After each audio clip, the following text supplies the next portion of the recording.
안녕하십니까.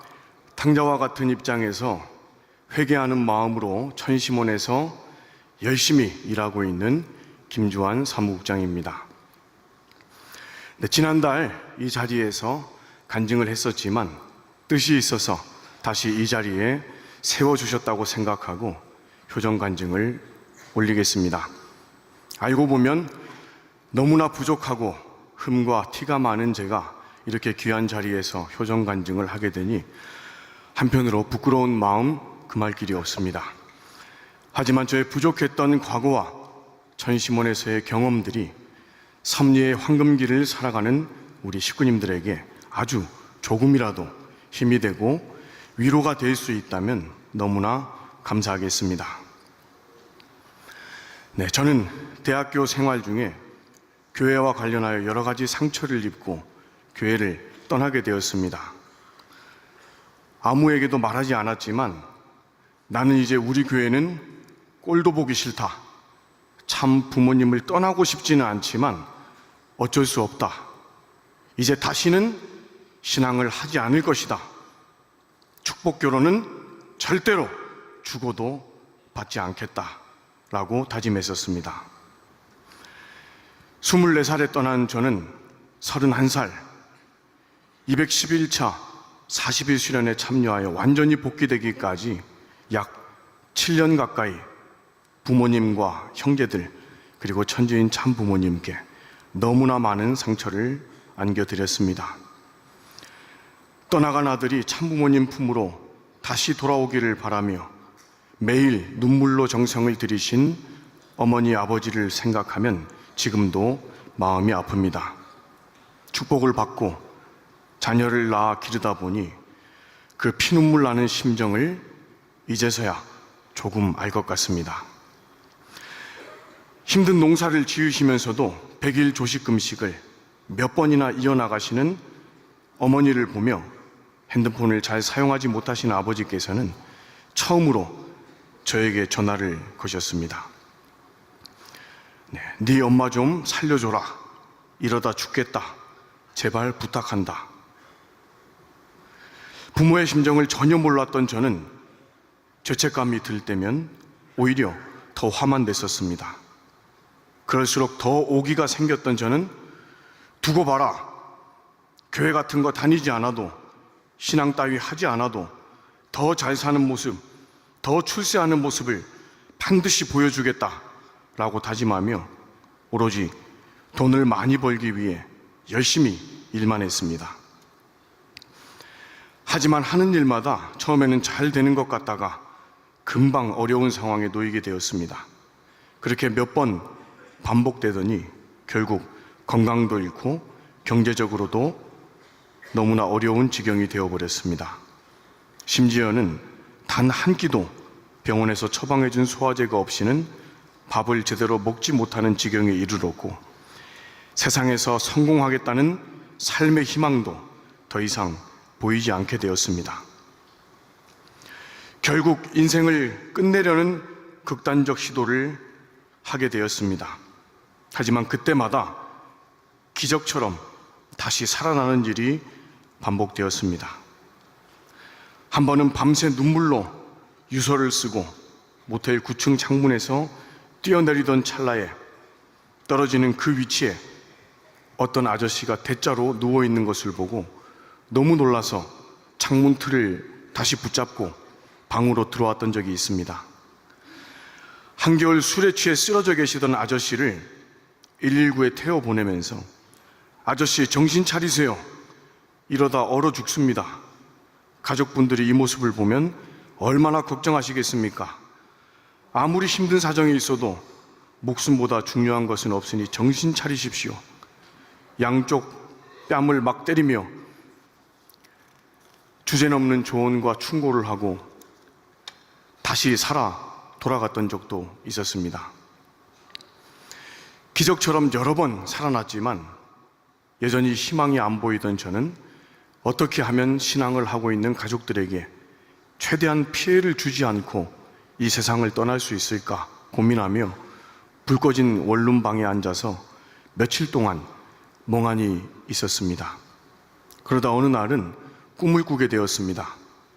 꿈속에서 저를 너무나 따뜻한 눈빛으로 바라보시는 참 부모님을 만났는데, 얼마나 그 눈빛이 따뜻하고 포근한지 꿈속에서 펑펑 울었는데 깨어보니 실제로도 펑펑 울고 있었습니다. 꿈에서 깨자마자 유튜브에 참 부모님을 검색하여 참 부모님 생애와 업적 영상들을 하루 종일 시간 가는 줄 모르고 멍하니 보다 보니 마음에 조금씩 변화가 생기기 시작했습니다. 결국 어떠한 계기로 부모님이 계신 집으로 돌아가게 되었고, 부모님께서는 40일 수련에 들어가면 좋겠다고 하셨습니다. 하지만 그때만 해도 40일 수련은 몸이 아프거나 영적 문제가 있거나 정말 어려운 분들이 주로 참석하는 것으로 알고 있었기 때문에 죽어도 40일 수련은 들어가지 않겠다며 약 한 달 가까이 어머니와 저녁마다 실랑이가 벌어졌습니다. 그런데 이상한 일이 벌어졌습니다. 죽어도 40일 수련은 가지 않겠다고 말하기 시작한 뒤부터 몸이 점점 이상해지기 시작했습니다. 몸에 힘이 점점 빠지며 급속도로 무기력해졌습니다. 심지어는 내가 혹시 어떤 병에 걸렸나? 어떤 암에 걸렸나? 나 아직 젊은데 큰 병에 걸렸으면 어떡하지? 하며 극도로 불안해할 정도였습니다. 그러던 어느 날 새벽, 오줌이 마려운 듯 몸에서 뭔가 빠져나갈 것 같은 느낌이 들더니 영인체가 정말 몸에서 빠져나가게 되었습니다. 방 천장에서 침대에 누워있는 나를 보며 처음에는 꿈인 줄 알고, 와, 살다 보니 유체이탈하는 꿈을 다 꾸네. 와, 재밌다, 신기하다, 이렇게 생각했었습니다. 그런데 얼마 지나지 않아서 이것이 꿈이 아니라는 것을 확실히 알게 되었습니다. 왜냐하면 꿈꿀 때의 느낌과 영인체로서 영적 감각이 열려있는 그 느낌이 완전히 달랐고 처음 겪어봤기 때문입니다. 갑자기 공포가 밀려와서 다시 제 몸에 들어가기 위해서 미친 듯 발버둥 쳤지만 마음대로 움직여지지가 않았습니다. 거실에서 아침 5시 훈독회를 하고 계시는 부모님께 도와달라고 목이 터져라 엄마 아빠를 외쳤지만 저의 소리는 전혀 전달되지 않았습니다. 그때 제 앞에 누군가 나타났습니다. 저와 똑같이 생긴 또 다른 저였습니다. 또 다른 저는, 주하나, 이미 늦었어. 이제 너가 영원히 살게 될 곳으로 가자. 그 전에 지금까지 너가 어떻게 살았는지 한번 같이 확인해 보자 라고 말하더니 정말 온 우주가 저의 삶의 영상으로 가득 차버렸습니다. 그 영상들은 제가 살아오면서 양심의 가책을 느낀 순간들, 죄를 지었던 순간들의 영상들이었습니다. 그중 한 곳을 응시하자 그 영상 속으로 빨려 들어가듯 그 당시의 현장으로 들어갔습니다. 누군가에게 상처를 준 순간들, 거짓말을 한 순간들, 누군가를 미워했던 순간들, 참 부모님을 불신했던 순간들, 심지어는 참 부모님 말씀과 원리를 이기적으로 이용했던 순간들까지 모두 죄의 기록으로 남아 있었습니다. 장면 장면마다 저는 어떻게든 변명을 해보려고 생각했지만 소용이 없었습니다. 마치 한 몸처럼 제 생각과 마음을 또 다른 저도 똑같이 느끼고 알고 있었기 때문입니다. 불과 단 몇십 초 만에 잘못 살아왔던 모든 순간들을 직접 확인하니 극도의 불안감과 공포가 밀려오기 시작했습니다. 제발 살려달라고 눈물로 외쳤지만 이미 기회는 너무도 많이 줬다며 이제 영원히 살게 될 곳으로 가자고 했습니다. 집 지붕 위에서 순간 이동을 하여 어떤 폐허가 된 회색빛 마을 상공에 다다랐습니다. 마을 사람들은 제가 오는 걸 어떻게 미리 알았는지 1,000명 이상이 모여서 저를 향해 온갖 욕설을 퍼부으며 광적으로 소리치고 있었습니다. 그 많은 인원이 동시에 소리를 쳤지만 마치 한 명 한 명이 1대1로 제 귀에 말하듯 그 소리가 다 들렸습니다. 놀라운 것은 그 사람들의 감정이 제 마음에 그대로 전달이 된 것입니다. 그것은 지상에서 겪어보지 못한 상상할 수 없는 공포였습니다. 1,000명이 넘는 사람들 중에 아직도 기억에 남는 한 아저씨가 있습니다. 그 아저씨는 저에게 이렇게 소리를 쳤습니다. 저 XX 새끼는 축복가정 2세로 태어나서 참 부모님도 만나고 원리와 말씀을 배우고 다 알고도 저렇게 살았는데 어떻게 아무것도 모르고 몰라서 죄 지은 우리들하고 같이 살 수가 있어? 절대 이곳에는 못 온다. 저 나쁜 새끼를 죽여라! 서로 저를 죽이겠다고 난리였습니다.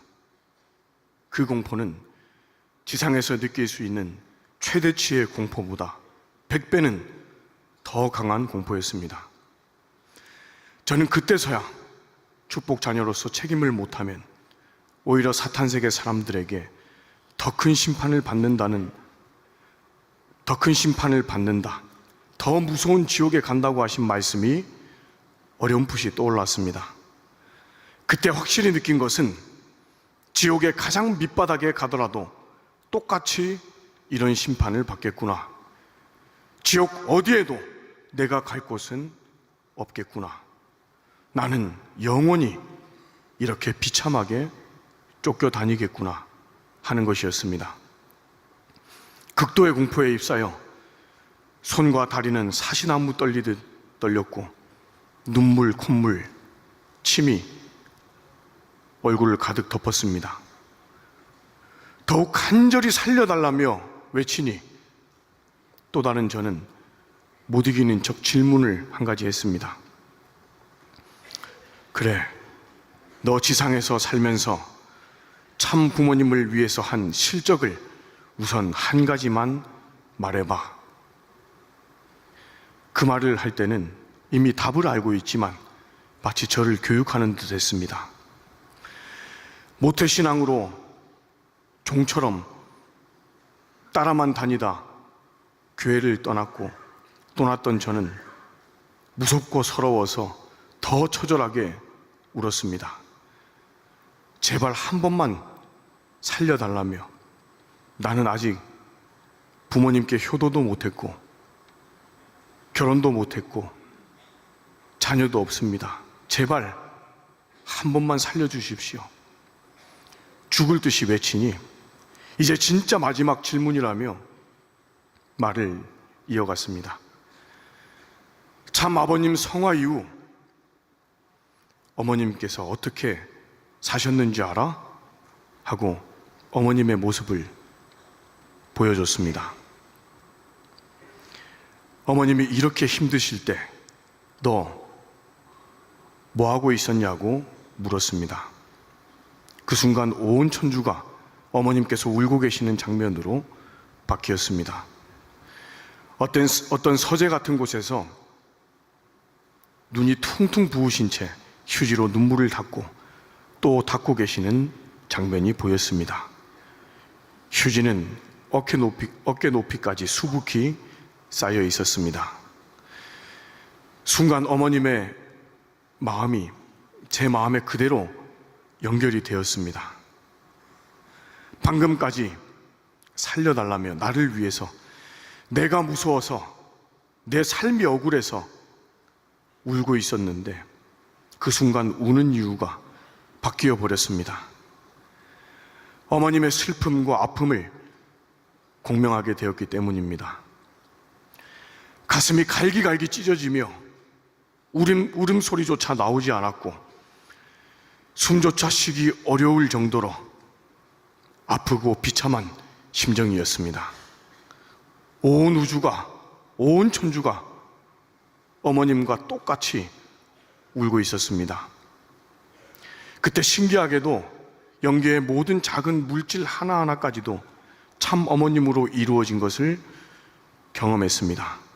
지상의 차원으로 설명할 수는 없지만 마치 어머님 안에 온 천주가 들어가 있으며 모든 물질이 어머님으로 이루어진 것 같았습니다. 너무나 신기해서 그 짧은 순간에 영계에 계시는 하나님을 불러보았습니다. 느낌은 달랐지만 온 천주가 그대로 참 어머님으로 보였습니다. 아참, 아버님이 영계에 계시는데 왜 아버님은 보이지 않지? 이렇게 생각하니 다시 온 천주가 아버님으로 바뀌었습니다. 그러더니 다시 금방 자동으로 어머님으로 바뀌는 것이었습니다. 몇 년 후에 수련원에서 공부를 하며 알게 된 사실이지만 채가 없으신 하늘 부모님께서는 유무형 실체세계를 창조하시고 아담과 헤와의 모습으로 지상과 영계에 나타나신다는 것을 알게 되었습니다. 그리고 온 천주가 아버님으로 보이다가 금방 다시 어머님으로 바뀌었던 현상을 최근에야 깨닫게 되었습니다.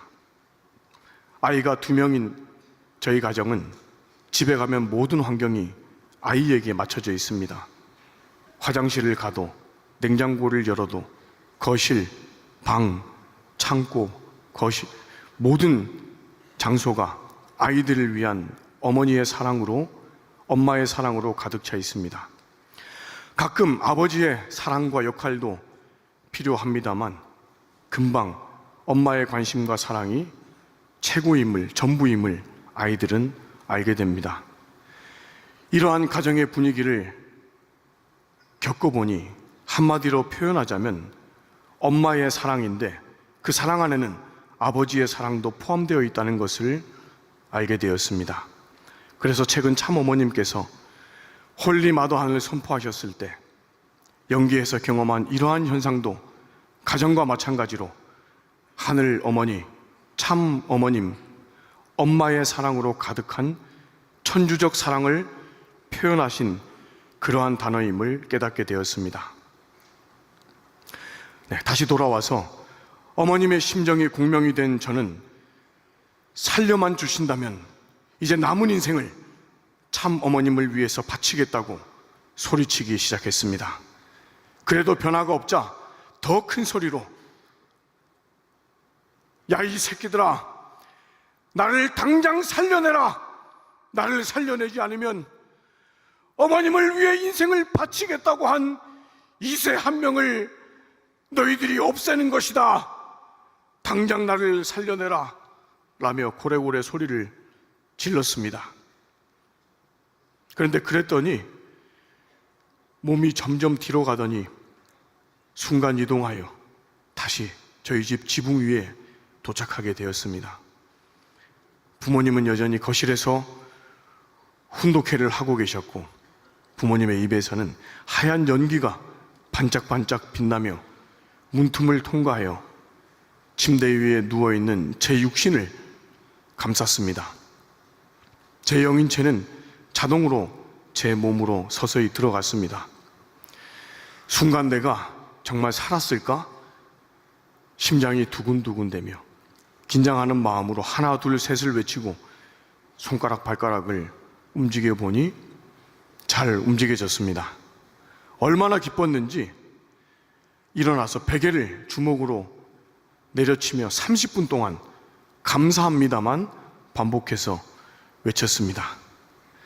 그날 저녁 부모님께 40일 수련을 들어가겠다고 말씀드리니 죽어도 40일 수련은 안 가겠다더니 갑자기 왜 그러냐고 해가 서쪽에서 뜨겠다고 하시며 어쨌든 너무 기뻐하셨습니다.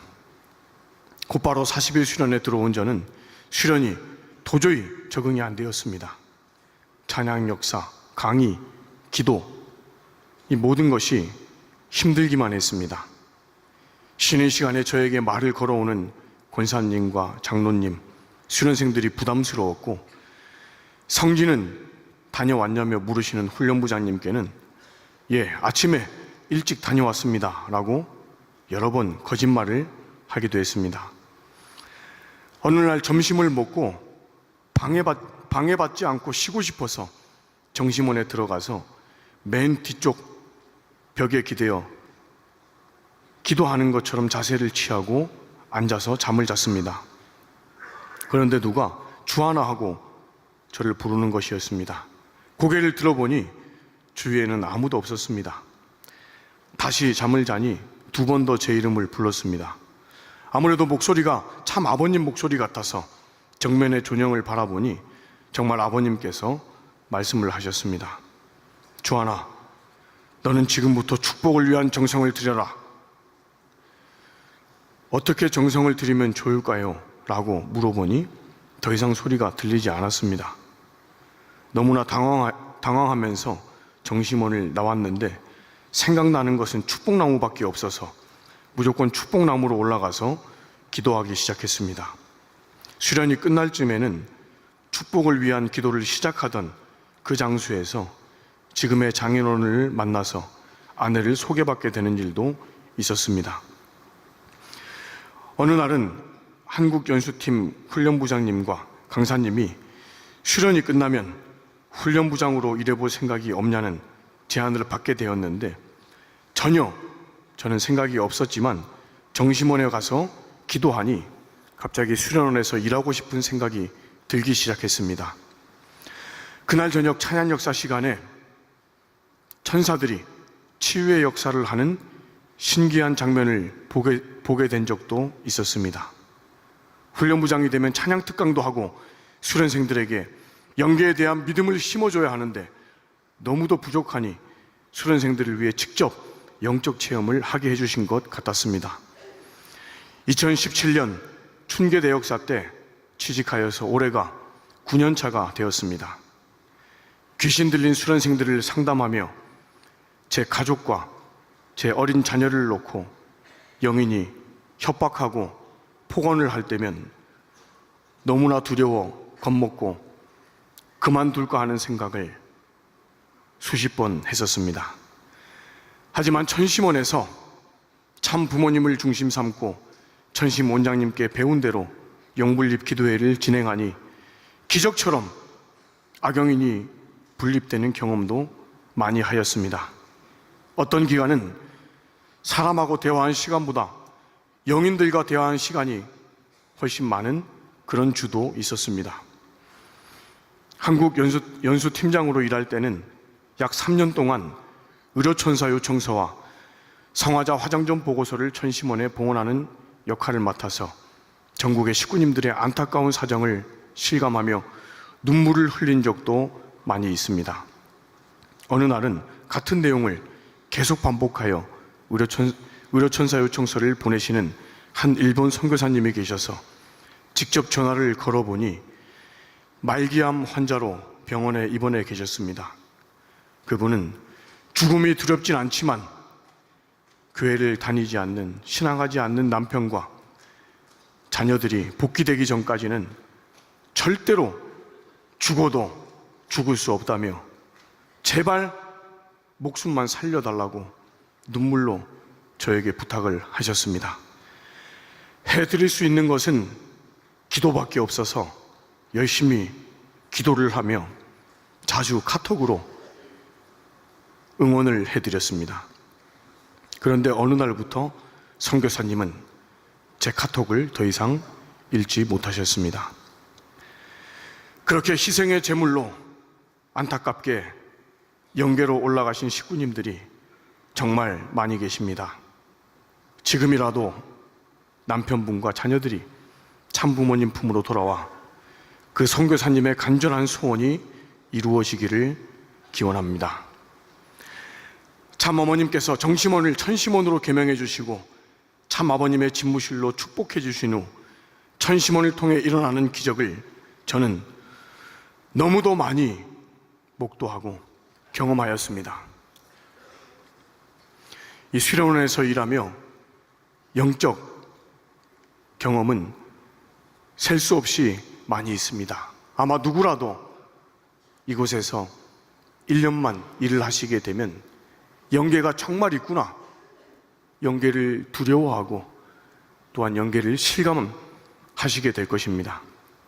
저는 2017년 훈련부장이 갓 되었을 때 수련생들과 함께 소송전에서 오사카 대회를 영상으로 시청하게 되었습니다.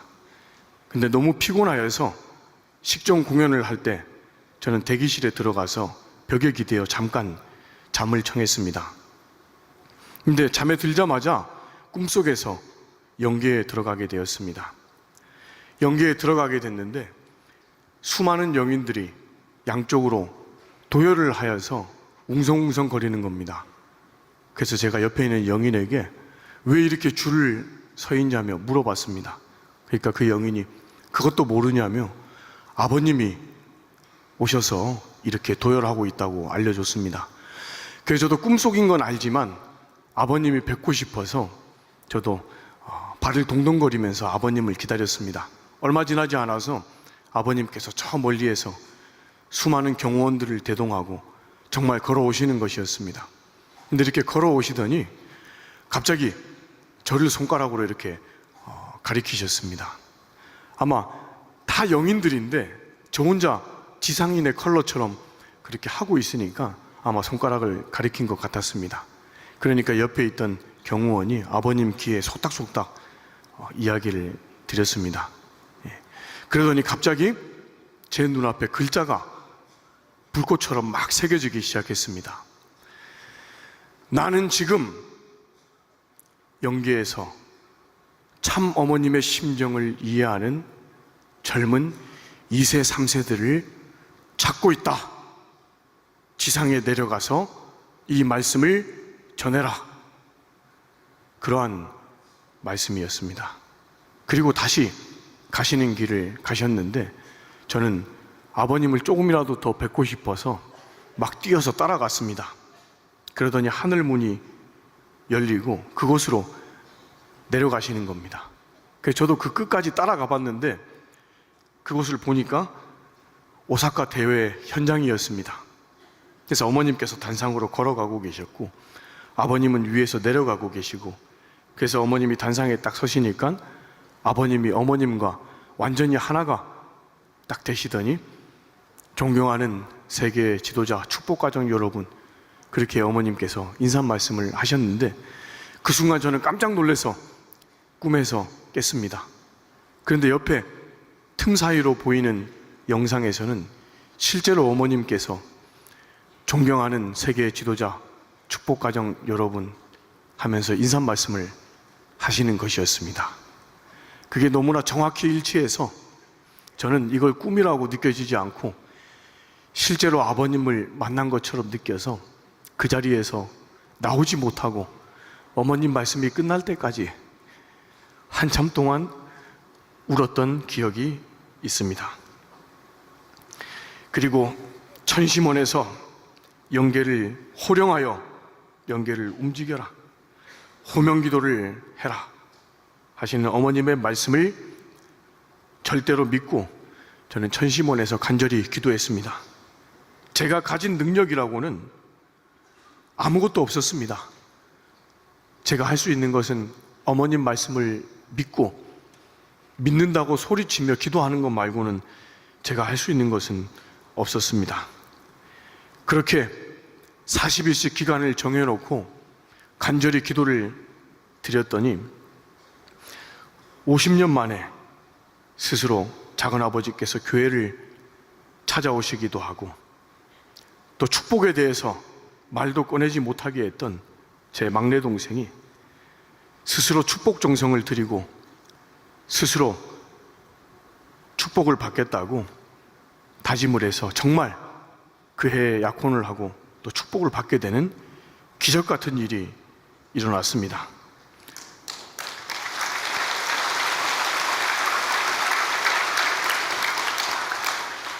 그리고 5살 때 교통사고를 당해서 장애를 가지게 된 동생이 10년 이상 축복 대상자를 찾기 위해서 노력했지만 찾지 못했는데 이 40일 천심원 호명기도 이 기간 안에 정말 기적처럼 너무나도 멋지고 훌륭한 짝이 나타나서 정말 약혼식을 하고 올해 4월에 진짜 축복을 받게 되었습니다.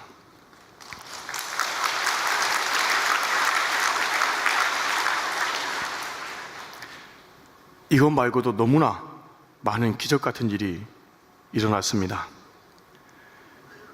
뱃속에 있던 저희 둘째 아기는 진단을 받았을 때 정상이 아니라고 진단을 받았습니다.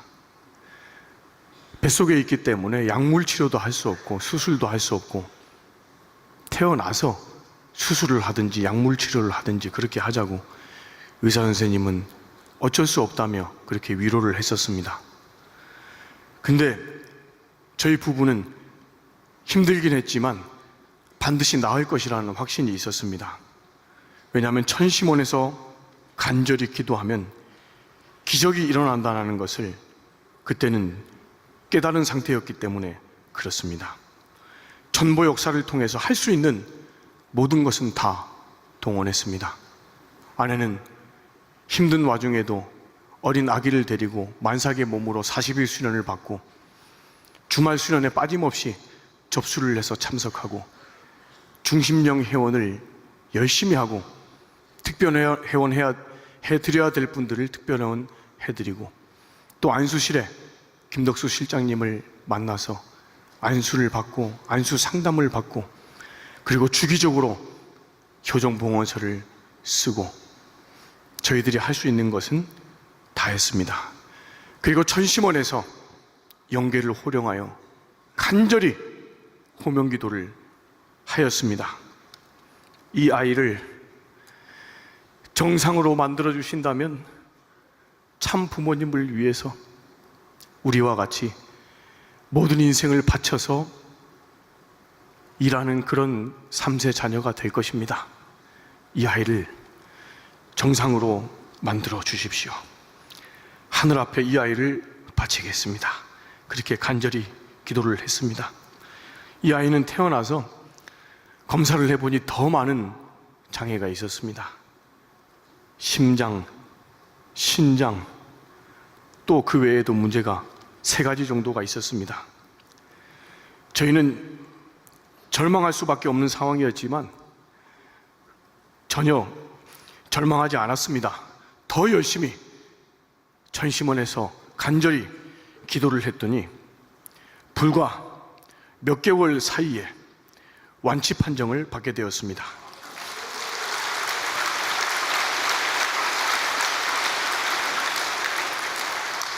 의사 선생님도 너무나 놀라서 박수를 치셨습니다. 저희 아이와 같은 병을 앓고 있던 아이들은 지금도 투석을 하며 수술을 하고 있습니다.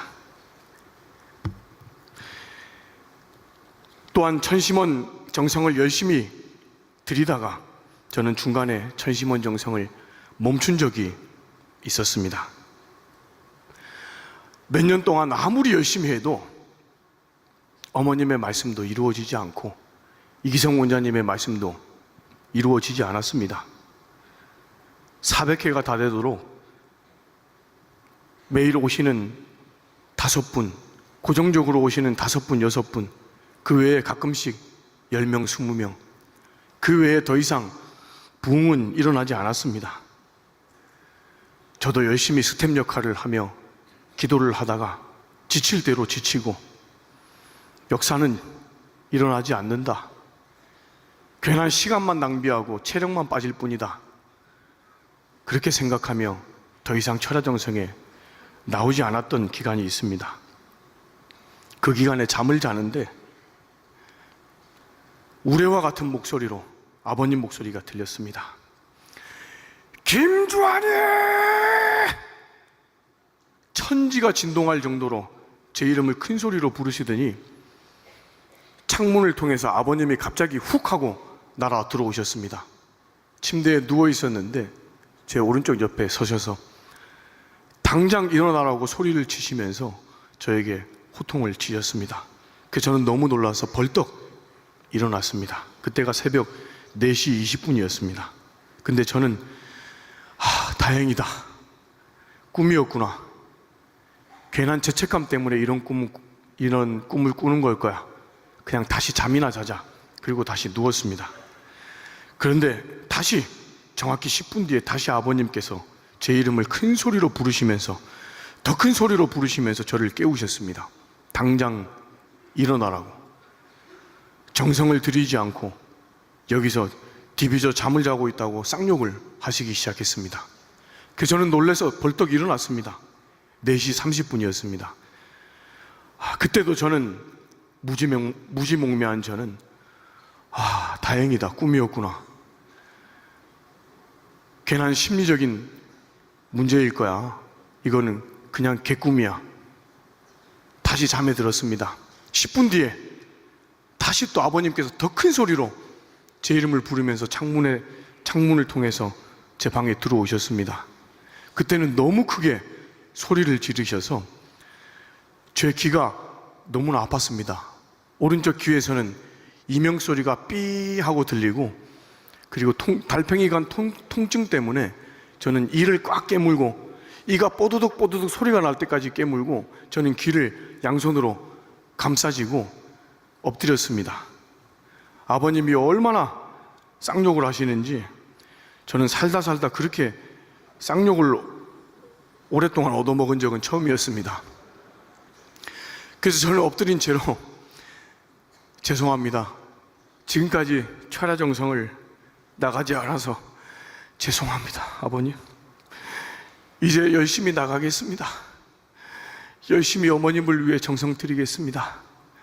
뜻을 위해 열심히 기도하겠습니다. 식구님들을 위해서 아무리 힘들어도 이제 빠지지 않고 철야에 나가겠습니다. 정말 간절히 기도드렸습니다. 한 30분 이상 엎드려서 기도를 드렸는데, 그때서야 달팽이관의 통증과 이명소리가 사라지고 저는 회개 기도와 함께 다시 잠에 들었습니다. 그 다음 날부터 저는 열심히 빠지지 않고 지금까지 철야정성에 참여하고 있습니다. 혹여라도 참여하기 싫어질 때면 그때 아버님의 호통이 생각이 나면서 무서워서 도저히 빠질 수가 없는 그런 상황입니다. 그 이후로 열심히 철야정성을 드리고 있는데, 그 이후에도 철야정성을 매일 고정적으로 드리는 인원은 많이 늘어나지 않았던 것 같습니다. 근데 어느 날 다시 꿈을 꾸게 되었습니다. 수련원 사무실에 앉아 있는데 사이렌 소리가 아주 크게 들렸습니다. 그래서 보안팀의 직원들이 여기저기 뛰어다니며 아버님께서 사랑나무에 모두 집합을 시켰습니다. 빨리 나오세요. 그래서 저는 컴퓨터로 작업하던 일, 요것만 저장을 누르고 나갈 테니까 조금만 기다리십시오. 그렇게 말하니까 지금 그럴 상황이 아닙니다. 아버님이 지금 아주 극대노를 하셨으니까 그냥 신발도 갈아 신지 말고 뛰어나오라고 소리를 쳤습니다. 그래서 저는 슬리퍼를 신은 채로 그대로 사랑나무 광장으로 뛰어나갔는데, 우리 모든 지도자들과 사랑나무 광장의 중심 식구들이 가득, 지나간 오르막길까지 가득 모여 있었습니다. 아버님께서는 천심원 계단 위에서 호통을 치고 계셨습니다. 천심원 옆 LED TV에서는 어머님이 막 식구들에게, 지도자분들께 뭐라고 말씀하시는, 당부하시는 그런 영상이 계속 나왔습니다. 근데 그 영상은 어머님께서 지도자분들에게 천심원 정성을 열심히 드리라는 그런 영상이었습니다. 이제서야 그 말씀을 드립니다. 그리고 아버님께서는 그 말씀을, 어머님의 말씀을 왜 듣지 않냐며 욕을 하시며 막 화를 내고 계셨습니다. 그런데 신기하게도 모든 사람들은 다 짝다리를 짚고 아버님이 왜 저렇게까지 말씀하시냐며 여기저기서 불평불만의 소리가 들려왔습니다. 그 상황을 보고 아버님께서는 너희들이 이제는 내 말도 듣지 않는구나. 모두 다 머리를 박아라. 그렇게 말씀하셨습니다. 저는 그 상황이 꿈인 걸 알았기 때문에 꿈속인데 뭐 머리를 박는 게 뭐가 어려울까? 그러면서 그냥 자신 있게 거의 점프를 하면서 머리를 박으려고 했습니다. 근데 바닥을 보는 순간 이 맥반석 바닥이 갑자기 뾰족뾰족한 자갈 바닥으로 바뀌는 것이었습니다. 그 순간 멈칫했다가 에이, 꿈인데 뭐가 어때? 그러면서 그냥 냅다 바닥에 박아버렸습니다. 근데 신기하게도 꿈인데 머리가 너무 아프고 이 머리 가죽이 찢어지는 느낌이 들면서 피가 주르르 흐르는 것이 느껴져서 이게 꿈인데 왜 이렇게 아프지 하고 순간 당황했습니다. 근데 꿈속이라 전체가 하늘에서 전체 모습이 다 보였는데 깜짝 놀랐습니다. 아버님이 머리를 박으라고 하셨는데 불과 5, 6명만 머리를 박고 아무도 머리를 박지 않은 것이었습니다. 그래서 아버님께서는 정말 화를 내시며 이제 너희들은 내 말도 듣지 않으니 이제 너희들은 끝났다. 모두 다 죽었다. 너희들은 다 죽는다. 이렇게 표현을 하셨습니다. 저는 꿈속에서 정말 이 육신의 목숨이 죽는 줄 알고 혹시 전쟁이라도 일어나나? 핵폭탄이 이 남한에 터지나? 저는 그러한 불안감에 휩싸이게 됐습니다. 그런데 꿈을 깨고 얼마 지나지 않아서 불과 3일 뒤에 엄청난 인사이동과 그런 구조조정이 일어나는 것을 보고 혹시나 이러한 꿈이 그것과도 연결이 있나 하고 저는 그런 생각을 해보면서 더 열심히 정성을 들여야겠다고 생각했습니다. 그때 머리를 박았던 분들은 하루도 빠지지 않고 계속 꾸준히 철야정성을 들이던 분들이었기 때문에 혹시나 그런 생각을 해보았습니다. 그리고 이 천심원 정성을 드리면서 이 영성 40일 수련의 은혜를 보게 됐습니다. 아버님의 메시지를 받는 그러한 2세, 3세들이 나타나게 되고 그 아이들이, 그 동생들이 마치 한 명이 말을 해서 받은 것처럼 서로 간에는 모르는데 같은 메시지, 비슷한 메시지를 계속 받으면서 메시지를 받았다고 하고 찾아왔습니다. 그때 저는 놀라운 기적 같은 일들을 너무나 많이 경험하게 됐습니다. 그때 아버님께서는 내가 영계에서 너희들에게 말하지 않는 것은 있어도 모르는 것은 없다. 가짜로 신앙할 생각하지 마라. 어머님을 속일 생각하지 마라. 진실되게 정성 들여라. 천심원에서 흠과 티를 씻어라. 그렇게 강조하시면서 열심히 일하지 않고 나태해진 저에게는 아카데미생을 통하여서 직접 메시지를 전해서 저를 혼내기도 하는 그러한 놀라운 일도 많이 있었습니다. 저희 가정만이 아닌 아는 내용, 제 개인만 아는 내용들을 말씀하시며 천심원 팀장으로서 똑바로 일해라. 그러지 않으면 이 섭리가 어려워진다. 정신 차려라. 대학원 과제가 중요한 것이 아니다. 그 과제 빨리 하고 영성 수련에 집중해라. 그리고 둘째 아이는 어떻게 될 것이다 라며 둘째 아이를 임신한 것은 아내와 저밖에 몰랐는데 그런 내용도 말씀해 주시며 놀라운 일들이 매일같이 일어났습니다. 그리고 영성 수련생들은 그런 아버님의 메시지를 받으며 어머님께 기쁨을, 희망을 올려드리는 그런 일이 생기기 시작했습니다. 그리고 자발적으로 천심원에서 어머님을 위해 봉사하겠다는 그런 수련생이 1명, 2명, 3명 늘어가며 지금의 영성 아카데미 수련생들이 되었습니다. 지금도 철야정성이 끝나면 아마 오늘도 마찬가지일 겁니다.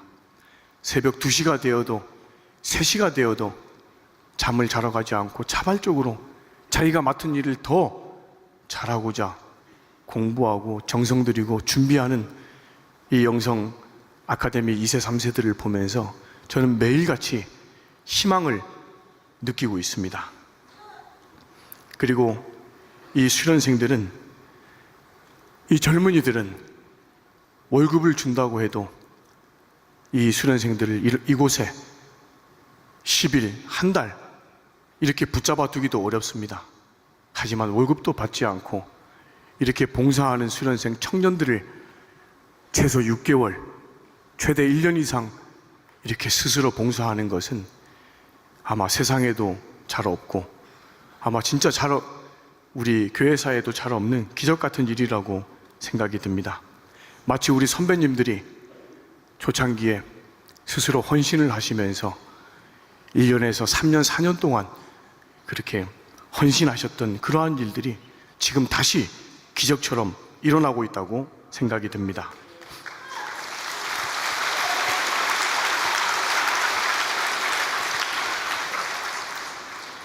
어머님께서 영성 수련생들에게 신통일 한국을 이루는 법을 직접 가르쳐 주셨습니다. 천심원 정성으로 영계를 움직이면 된다고 하셨습니다. 마찬가지로 지금 여러 가지로 어머님께서 힘들고 어려운 상황에 계시기 때문에 천심원 정성으로 영계를 움직여 영계를 동원하여 저희들은 어머님을 지켜드릴 수 있을 것이라고 확신합니다. 천심원 정성으로 반드시 부모님의 소원을 모두 이루어 드릴 것이라고 저는 확신합니다.